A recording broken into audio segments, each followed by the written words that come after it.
അനുവും ജിസേലും തമ്മിൽ വൻ അടിയായിരുന്നു.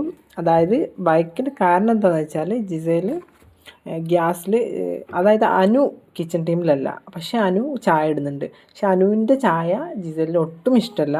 അതുകൊണ്ട് തന്നെ ജിസേൽ സ്വന്തമായിട്ട് ചായ ഉണ്ടാക്കുന്നത്. അപ്പോൾ ജിസേൽ ഒരു തവണ അനു അവളുടെ ചായ ഓഫ് ചെയ്തു, ദെൻ വീണ്ടും ഓഫ് ചെയ്തു, മൂന്നാമത് ഓഫ് ചെയ്തപ്പോൾ ജിസേൽ ദേഷ്യം വിട്ട് വഴക്കുണ്ടാക്കി എന്നുള്ളതാണ്. അനുവിൻ്റെ ചായ ജിസേൽ കുടിക്കൂല, അനുവിൻ്റെ വെള്ള ചായയാണ്. എനിക്ക് കടക് ടീ ആണ് ഇഷ്ടം, എനിക്ക് നല്ല പൊടി ഇട്ടിട്ട് വേണം ചായ ഉണ്ടാക്കാൻ എന്ന് പറഞ്ഞിട്ട് ജിസേൽ ഭയങ്കരമായിട്ട് അനുവിനോട് ഷൗട്ട് ചെയ്തിട്ട് ഇഷ്യൂ അതാണ്. അതായത് പിന്നീട് അനീഷ് ജിസേലിനോട് സംസാരിക്കുന്നുണ്ട്. അപ്പോൾ അനീഷിനോട് പറയുന്നുണ്ട് അവൾക്ക് എന്നോട് ഭയങ്കരമായിട്ട് എന്താ പറയുക, എന്തോ വൈരാഗ്യം വെച്ചിട്ട് അവൾ എന്നോട് പെരുമാറുന്നത്. അവൾ ഇന്നലെ എൻ്റെ മൈക്ക് എടുത്തിട്ട് 30 മിനിറ്റോളം, അരമണിക്കൂറോളം ഇങ്ങനെ ഹൈഡ് ചെയ്ത് വെച്ചിട്ടുണ്ടായി എൻ്റെ മൈക്ക് എന്നൊക്കെ പറഞ്ഞ്.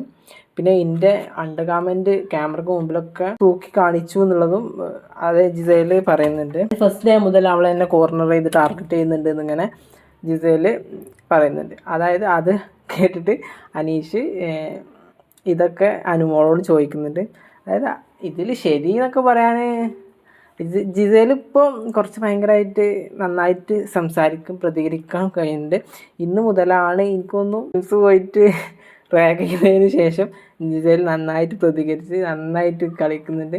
അങ്ങനെ ഇന്നലെയൊക്കെ എല്ലാം ഇവൻ ഇത് അണ്ടർഗാർമെൻ്റ് ചെയ്തതുപോലും ജസ്റ്റ് വിട്ട് കളഞ്ഞിട്ടുണ്ടായിരുന്നു. പക്ഷെ ഇത് ഒരു ഇഷ്യൂ ആക്കിയിട്ടുണ്ട്. ലൈക്ക് ചായ എനിക്ക് വൈറ്റ് ടീ പറ്റില്ല, അതായത് അവളുടെ ടീ കൊള്ളൂല എന്നൊക്കെ അനു തമാശയിലൊക്കെ പറഞ്ഞിട്ടുണ്ടായിരുന്നു. അതേപോലെ ജിസേൽ എൻ്റെ ടീ കൊള്ളൂല എന്നൊക്കെ. അനു ചായ കുടിക്കാറില്ല, പക്ഷെ അനു ചായ ഉണ്ടാക്കുന്നുണ്ട്. അതായത് രണ്ടുപേരും കിച്ചൺ ടീമല്ല, എന്നിട്ടും അവർ ചായ, പക്ഷെ രണ്ടുപേരും ചായ ഉണ്ടാക്കുന്നുണ്ട്. അതാണ് ഇഷ്യൂ. നമുക്കിപ്പോൾ ഒരാളെ നല്ലതെന്നൊന്നും പറയാൻ പറ്റില്ല. രണ്ടും. നിങ്ങളുടെ അഭിപ്രായം എന്താണെന്നുള്ളത് നിങ്ങളൊന്ന് കമൻറ്റ് ചെയ്യണേ.